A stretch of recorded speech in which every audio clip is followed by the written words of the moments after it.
Demək, ismi cümlənin xəbəridir. Xəbər ismi cümlədə çox hallarda qeyri-müəyyənlikdə verilir və bağlayıcıdır. Qur'anun mubinun, ap-açıq, aydın açıq deməkdir. Bir Qur'andan, Qur'anun xüsusi isim, mubinun isə nədir? Sifətdir.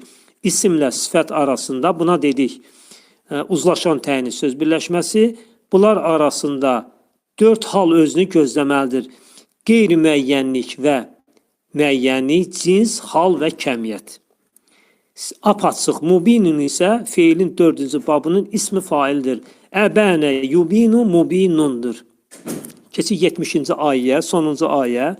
Liyunzira mən kənə hayyən və yəhiqqəl qavlu aləl kəfirin.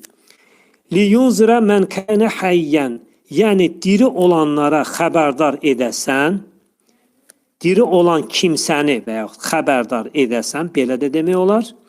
Və kafirlər barəsində deyilən söz haqq olar. İndi baxaq.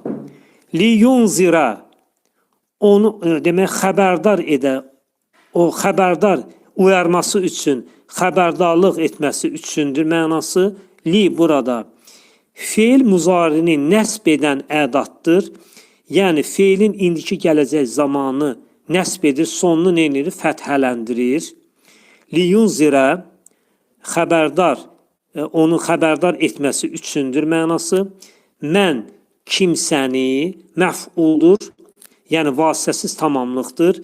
Yerincəcə təsirli halını qəbul edib. Niyə görə? Çünki liyunzirə feilinə görə kənə hayyən, diri olan, kənə mənası ididir, idi, üçüncü şəxsdədir. Hayyən, hayyən, diri deməkdir mənası. Burada hayyənin təsirli olmağın səbəbi kənə feili.